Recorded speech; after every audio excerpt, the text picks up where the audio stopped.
Welcome back into the Drop Step Podcast. Little special edition, shorter version today. Home team, the College Football Hall of Famer and the Super Bowl champion with the Tampa Bay Buccaneers, and one of the greatest basketball players in the history of South Carolina high school basketball, Joe Hamilton, in today. B-Dog as well. We are down Houston and Book the Hook. They'll be back next week. How you gentlemen doing this fine edition of the Drop Step Podcast? Good, man. Free agency is like Christmas for the NBA, baby. Doing outstanding. Can't wait. And hearing some great news about the Hawks staying pat, making other adjustments, freeing up some money, freeing up some space. I just can't wait. I'm getting chills right now and getting ready to talk to you guys. All right, we'll get to the Atlanta Hawks, what they pulled off, what they are pulling off, and what they need to pull off.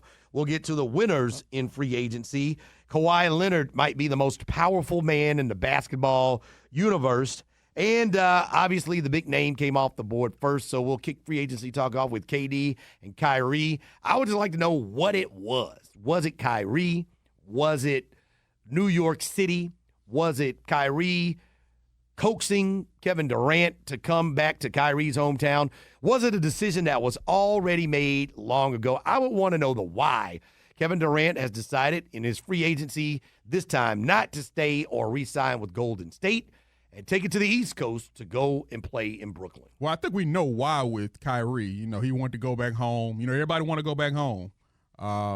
Home is, they always say, that's where the heart is, quote unquote. He felt as though, you know, he was at a point in time in his career, you know, obviously it didn't work out with Boston.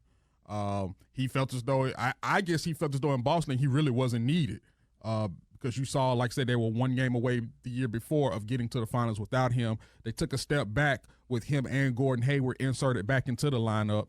I think the Nets is like I said, it allows him to go back home. It allows him to start over fresh. When it comes to the KD thing, I know they have probably been talking. He and KD are really good friends. And I think because KD got hurt, I don't know if he felt as though, look, I think Kyrie kind of took the stronghold on this one. Hey, come play with me.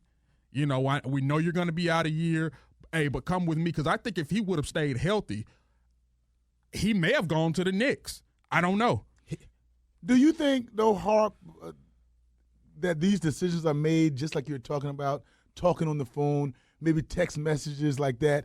Are they really, really, and I know what we're assuming, are they really in contact? Hey, KD, I'm thinking about this. Hey, Kyrie, what about this? Or is one of those things that you kind of feel it through the agents, you kind of feel it through word of mouth, the inner circle? Or are these guys really actually talking about where we're going to end up? You heard about how, okay, let's take the Heat, for example, back in 2011, 2012. They say the way Bosh, D-Wade, and LeBron, well, D-Wade and LeBron have always been friends, but they say the way that they really connected was at the Olympics. They were all buddy-buddy. You know, that's a way for guys to really get in contact with one another. How did KD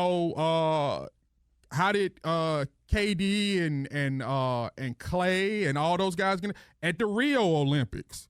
They talked about things like that, you know, so we just don't ever know. And I think sometimes you talk to guys on the phone, they probably meet up with one another in the offseason to kick it, to practice and talk. You just never, all these guys have each other's number. They know how to get in contact with who they want to get in contact with. But I think, yeah, Harp, I agree, but I think this is a little bit more detailed than, you know, just the summer and you know, Olympics, getting to know those guys and saying we might want to play together. But when it's really, you know, calling time, and it's really time to make a decision of where you're going to go, because I'm a little taken back by Kyrie or Kevin Durant not even giving the New York Knicks a sit-down. You know, so it went from New York to Kevin Durant and Kyrie might end up at New York to those guys, James Dolan, Mills, and them boys, not even sitting down. Has New York fallen that bad? Yes, and I think it's all because of James Dolan. We always say that leadership starts from the top, right? It starts from ownership. Well, when you have ownership who is as incompetent as James Dolan, he's as incompetent as they come. And when players see you treating former players and legends in that city like Oakley, you carrying them out, and the way you treat fans and the way you treat other players, what message does that send to stars when it's time for them to become free agents and they're linked to the Knicks? No. It has gotten out that the Knicks, or at least their version of the story, is they weren't even going to offer Kevin Durant a max deal. Dummies. Why would that even be something that came out, even if it were true? to the public atmosphere. That is an absolutely ridiculous and I think potentially harmful statement moving forward, because Kevin Durant in his current state of injury is still worth a max deal. And if you let it get out that you weren't even interested in giving him the max, why would anybody else be running to take the money of the New York Knicks? See that home team, you know what, man, you're gambling against history.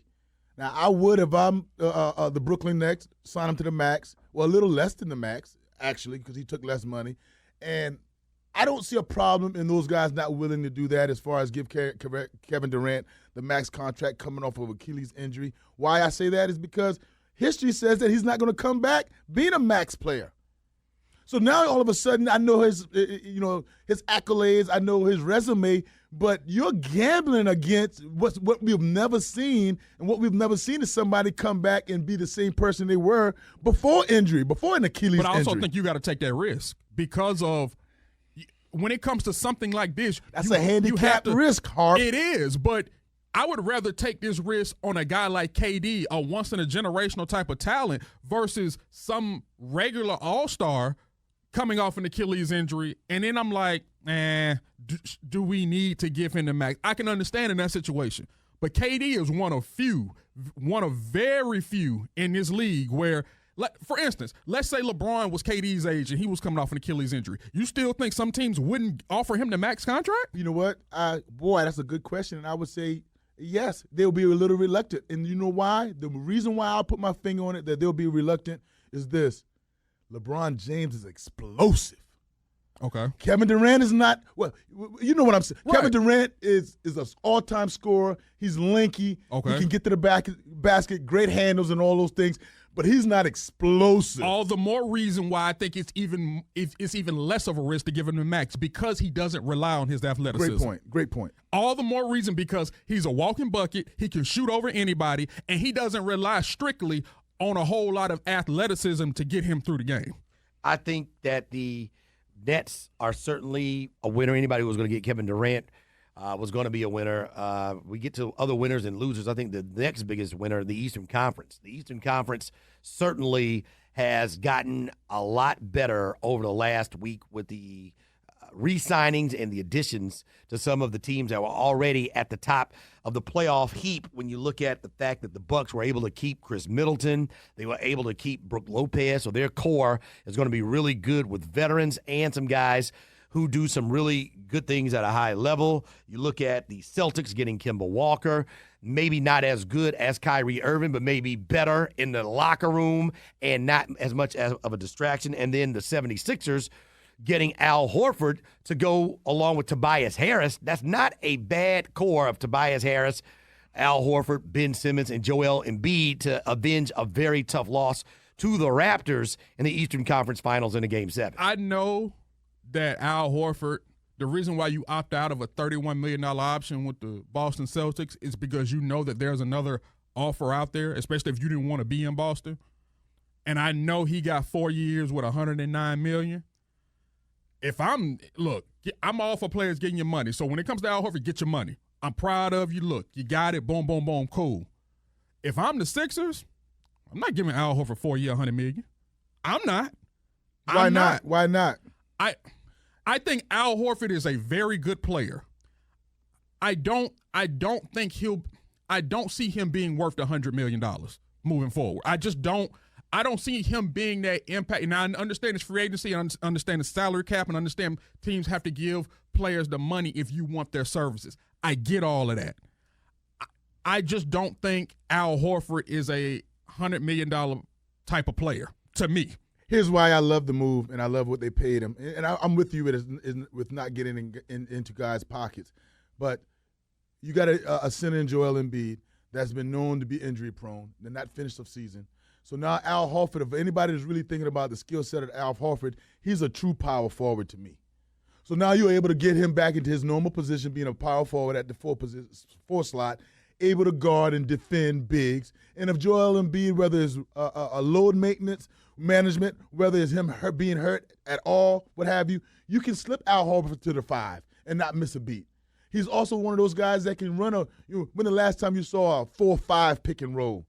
that'll be outstanding when Al Horford can also pick and pop. So I think he's a really, really good fit, and he doesn't need the ball that much. At this point in his career, I'm looking at Al Horford wanting just to hold up a trophy.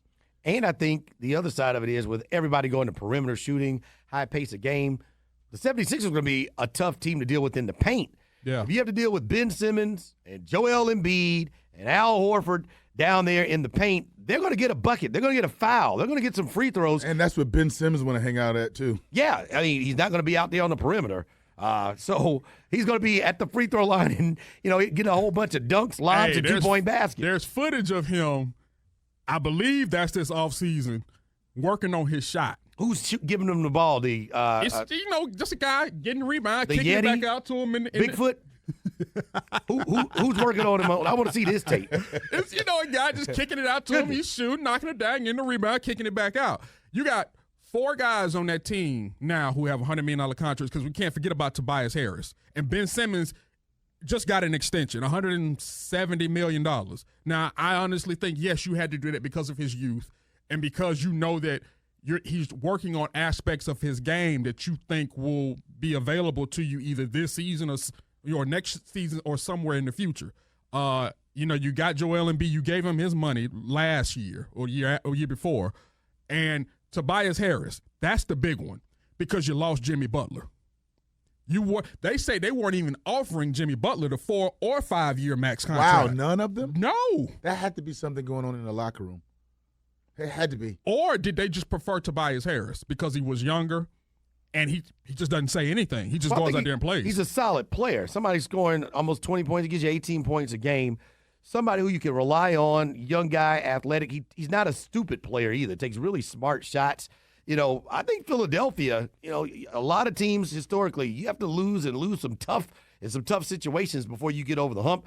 Philadelphia might have had that early in their process last year, losing to Kawhi and the Raptors in Game 7 like they did. But I think Al Horford is going to make them a little bit better. Also with the Celtics we're talking about, now getting Kemba Walker, he and Jason Tatum, that's a pretty good 1-2 punch that could maybe get them a little bit closer to where they want to be as well. How much? And I like Kemba. I really do. I like Kyrie. Honestly, how with them swapping, well, not necessarily swapping point guards, but Kemba coming to the Celtics, how much better do you believe that makes Boston? With Kyrie leaving, Kemba coming in, how much better do you think Boston becomes with Kemba? 7 games better. And the reason why I say that, all right, Harper, is locker room. The willingness to listen. Where do you want the ball? Where's your sweet spot? Come and pick and roll here. Or where are you going to be in the corner? Working on some deficiencies outside of just when Coach Stevens is around. Camaraderie. Not letting those guys just, sink or swim by themselves, helping them out, because that was the thing with Kyrie. They was looking for Kyrie to be the leader and the guy that's been there, done that before. So now when you get Kemba Walker in there, he hasn't been there, done that as far as a championship. So everybody's mind is open to all kind of new changes, whether you don't never know what Coach Stevens is going to tell him to work on, what he needs to get better, how to improve his game. I think he's more willing to work on his game than Kyrie would ever be. Because their numbers are virtually the same. That's correct. They're, shooting, I think Kyrie is a little bit better of a shooter. But as far as assist-wise, points per game, they're pretty much right there neck and neck. And add this to it. Has Kemba Walker ever had anybody to play with? Nah. No. So he's been yanking shots since he got into the league. Right. And taking bad shots and have to do it all. So now let's not forget about Jaylen Brown as well. So I think they're pretty set from the 1 to the 3. If you're Michael Jordan, shouldn't you be banging your head upside a brick wall? Well, see, Michael Jordan disappointed me a little bit for the simple fact is that he did not want to pay the luxury tax. This is a billionaire. So he didn't want to go over or near the luxury tax. And when you start hearing that as a free agent, come on, Mike, you're not going to pay that. You're not going to get anybody. And the minute you homegrown somebody in the draft and try to develop them, as soon as they get to that 4th, 5th year, they're going to go somewhere else. But the crazy part about that is Kemba, as dumb as it was for him to say, at one point in time before free agency started, said, I'm willing to give them a little bit of a hometown discount to stay in Charlotte. Now, we all sitting up there scratching our heads like, you big dummy. No, you don't do that. Because why? You're giving a discount to a team who can't go out and attract anybody else. So the fact that he was willing to give you a discount, and then the fact that you all still, the report was they were far apart during free agency. I would like to be a fly on that wall in the meetings with Kemba and Michael and Mitch Kupchak to figure out how far apart were you when he was willing to give you a discount. The question for me is, are the Celtics better than the 76ers with Kemba Walker and without Al Horford? Because I think the Sixers got the better end of the deal overall when you look at what their team and their franchise is going to be. And I think you also got to look at it like you need Gordon Hayward to take another big step. People forget about him because Brad Stevens loves him, and you know Terry Rozier is now gone. He's in Charlotte. Jaylen Brown, Jason Tatum. It's really Jason Tatum's team, but Gordon Hayward is going to have to take that next step. Remember, you got him on the hook for big money as well. And I understand he's coming off of he's 2 years so removed from the injury. No. I'm not shooting him any bail. I'm not shooting him any bail. Okay. I'm not shooting him any bail. I'm saying this is the time now where there's no excuses. It's time for him to put up or shut up, or you're gonna have to do something with him, because for you to pay him all that money, for you to implement him into this team, and for him supposedly supposed to be what you want him to be, it's time for him to put up or shut up. He can't come off the bench again. Oh, no. And see, I blame some of that. A lot of it is Kyrie Irving as far as last year. Some of it is on Brad Stevens. And I know we've been quick, or I have been quick to give him, top 2, top 3 coaches in the NBA. I think I did that a little too fast. But when he came out at the beginning of this year and plugged and played, Gordon Hayward, like those guys were, and he didn't think it was going to destroy the chemistry, he was totally wrong. He mismanaged those guys in the Eagles in that locker room big time, in my opinion. Yeah. I think, the East definitely got better, and then there's a team. I think we kind of can peg the teams going to the playoffs in the East. It'll be Brooklyn. It'll be the 76ers. It'll be the Celtics. It'll be Milwaukee. It will be Toronto with or without Kawhi. And I think it'll be the Pacers when Victor Oladipo comes back. So there are going to be a couple of spots. Will the Pistons be able to go back? Will the Magic be able to go back? Or will there be 2 spots open? In there? Well, that's something to talk about. When you look at the Atlanta Hawks, didn't make any big splashes in free agency, but they're using trade vehicles, trade partners, and contracts to see if they can do some things. They got Allen Crabbe in their trade draft night for the Nets. They picked up Solomon Hill, and then they trade Solomon Hill. We're getting the news. To Memphis, and Memphis is going to send Chandler Parsons for now. The NBA China doll. And we'll see if Chandler Parsons will be here for the start of the season, for half of the season, for all of the season for the Atlanta Hawks. That man ain't going to see the floor. The man is hurt all the time. You remember Memphis is the one that gave him that 4 or 5 year, $90-some-odd million deal a few years ago. And when that notification came across my phone, I said, the Memphis Grizzlies of the NBA gave this man a $90 million contract. When he's on the floor, can he shoot the ball? Absolutely. But the first part of that statement is the question. When he's on the floor, the best ability is availability. So no one cares about your skill set when you can't play. So I'm wondering, where is he health-wise?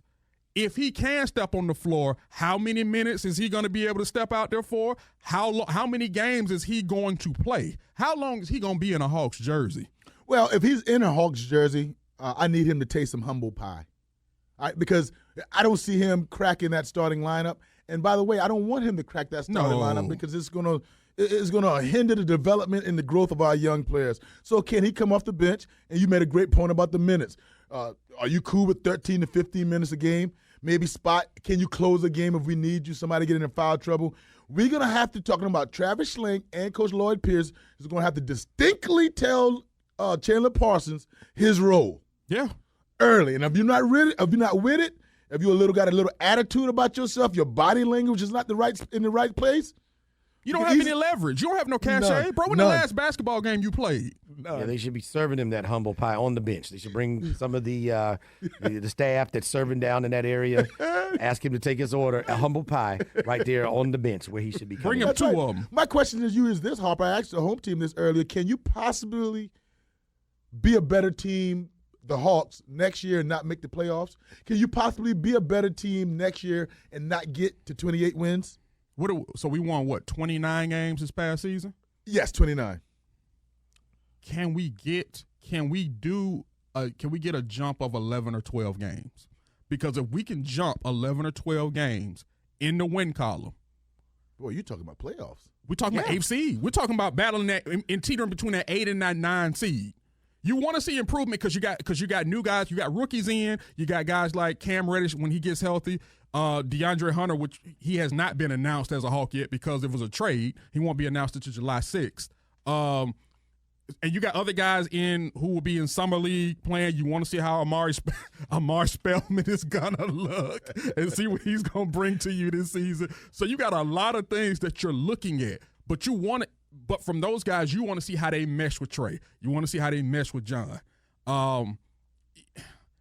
If they can win me 10 more games, whether they make the playoffs or not, I'm fine. What about staying pat? What about not winning any more games but still get better? Can you see that happening? I don't see them. Yeah, but it's hard for me to see them getting better and not winning more than 29 games. Well, and the reason why I said that is because the East has gotten better. Right, we gotten better, but we could only really get through 5 teams who we are for sure know are going to make the playoffs. We got through 5 or 6 teams. It takes 8 teams to get. You got to have 8 teams from each conference. So you got 2 or 3 spots that are really up for grabs that you can say, okay, this second wave, this second year of Trey, this third year of John Collins, you mesh and you taking these rookies and putting them in. Can they take a big step in their rookie season? They're going to have growing pains? Yes, because they're rookies. I think they can be the 8th seed. I mean, you won 29 games, turning the ball over at a ridiculous rate. You played no defense, and you won 29 games. 29. So do better, making smarter decisions with the basketball, not turning it over, and that will cut out some of the transition buckets the other team got. That helps your defense. That helps you win more games. Just doing those things right there, in addition to Trae Young pacing himself better. Trae Young doing better in the first half of a season than he did last year from the three-point line. In addition to maybe an improvement, a tick up with John Collins. In addition to Kevin Huerter maybe being a more lethal three-point shooter. In addition to Cam Reddish and DeAndre Hunter. In addition to those things, why can't the Hawks be the 8th seed? Is Charlotte going to make the playoffs? No. They were right there to the end. Do you think Miami's going to make the playoffs? Yes. They could be there with Jimmy Butler. And their coach. They could be there. They kept their point guard. Gordon? Yeah, Gordon. Pretty good. Is Orlando going to make the playoffs?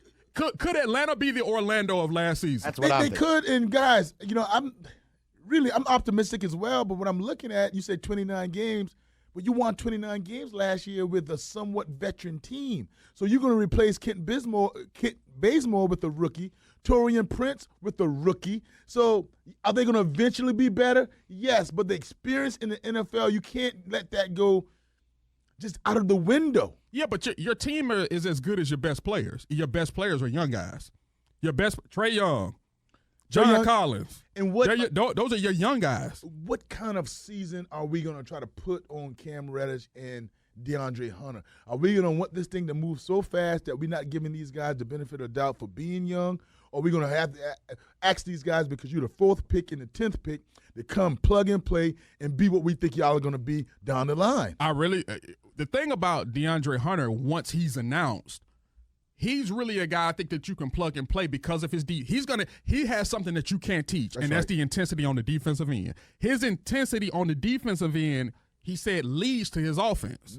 So if I can wear a guy the guy out that I'm guarding on defense and he's guarding me on the other end, he said, I'm hoping I've tired him out on one end to where I can get past him and get to the basket and get my easy bucket. Boy, he's about to become my favorite player. He's talking like that. So we're looking at a guy like that who has the length, who has the tenacity, who will bug the guy that he's guarding who has the ball on defense and then get a turnover and we can lead the break. We can lead the break. Same way with Cam Reddish. He may not be as big of a bugaboo on defense, but he's a defender who's long, and you're hoping that he can knock down the shots from the three-point range like we know that he can. Why? Because you're going to try to get him more opportunities than what he had at Duke. Here's the question as we move forward into the last part of free agency. Kawhi Leonard. What, why, when, where, how? All of those. What is he going to do? When is he going to do it? Why is he going to do it? I think that's the biggest thing to me. Why would you not, at this point, go to the Lakers? If you want longevity in your career, if you want to play with other star players, if you want to win multiple titles, if you want to have fun, if you want to win more than you lose, if you want to have some help, why not go where LeBron James and Anthony Davis is? And then why would you leave Toronto? You've already proven you can beat anybody. You beat the defending NBA champions without help. Do you think help would come if you stayed? And by the way, you're leaving a lot of money off the table. $50 million he could be leaving off the table if he leaves Toronto and goes to the Lakers. Why would you leave $50 million on the table? And why would you not want to play with LeBron and Anthony Davis? And maybe that is the holdup and why it's taken him so long to make up his decision where he wants to play. I ain't never checked Twitter as much as I have since Kawhi opted out of that money in Toronto. I've been checking Twitter. It's just been refreshing. I've just been looking for anything, just looking for little drops here, little drop. What's going on? Who's saying what? Blah blah blah. We've been hearing a lot about how Kawhi and Uncle Dennis. I ain't never seen Uncle Dennis, but I assume he is real. He's been calling Magic. Hey, let me hear your side of the story about the dysfunction in the front office. Then let me go talk to Rob Pelinka, see what his side is. Let me go talk to Jeannie Buss to see what her side. I need to see some level of cohesiveness when it comes to these stories, because I got to make sure that this front office, who I'm going to be giving 4 years of my next 4 years of my career to, I got to make sure everything is all good. Can I bring my medical staff with me? When LeBron was out, how did y'all handle him during the 6 weeks he was out? Can I get the same treatment that LeBron James is getting? Is LeBron James going to take a step back? It's reported that LeBron James will take a step back to set up AD and Kawhi. What do you mean take a step back? As far as setting them up, being more of a facilitator. He should. He can save his energy for the playoffs. Well, that's who LeBron naturally is anyway. Right. He's a point forward. But when you go into the situation as of last year, LeBron was, but he was also a big time scorer because he had to be. When you got Lonzo, Brandon Ingram, you got the young guys with you. Now you got some vets on your side to where now he can take a step back and just put them in the best position possible. If Kawhi Leonard goes to the Los Angeles Lakers, it's going to tell me this, and I'm sure he's going to say it in his press conference, that he always wanted to be a Laker. That's the only way I can see. Now, home team bring up a huge point when he say, why wouldn't you want to play with LeBron James? And I can see that. But leaving $50 million, leaving Toronto where you got a country in the palm of your hands, why do it? You were traded there. Remember that now. You had me at the $50 million. Country's fine. The fans are fine. Point, $50 million's great. You ask him to win, what, where, and all those things. This guy probably likes being courted right now. This is first time. He's never been courted before. He's never had anybody drooling over him. Like you just said, he got traded over there to Toronto, drafted by the I forgot who was it. It was Indiana. Pacers. Yeah, the Pacers. Pacers. They got traded to the Spurs. And traded to the Spurs. So he's never called his own shots, and he might want to do that. I'm not going to put any pressure on him. Or what I will say that the ball is in his court, and you would be searching. You would be a hater to blame him for anything he decides to do. He's a made man. Yes, this he is is different. I talked to you about this off the mic. This is different than when KD decided to go over to the Warriors. KD hadn't won yet. We understand he was a great player, but he didn't have the hardware yet. Kawhi Leonard has won 2 titles, is a 2-time Defensive Player of the Year award winner, is a 2-time Finals MVP. If I choose to go to the Lakers, it's because of lifestyle. It's because I want to go back home. I don't have to explain anything to anybody. And life after LeBron, too. I think that's the other thing. Once LeBron is gone, Kawhi and Anthony Davis could be the future of the Lakers, and maybe that's something he's thinking about as well. That'll do it for this edition, this abbreviated edition of the Drop Step Podcast. For our brothers that aren't here, Houston and Book the Hook, want to say shout out to them. Joe Ham, thank you for stopping by again. Always a pleasure, my brother. Appreciate the time. For Brandon Harper, home team saying bye. We'll see you next time. Shout out to Shaq Fu Radio as well for their help and assistance here on the Drop Step Podcast. We out.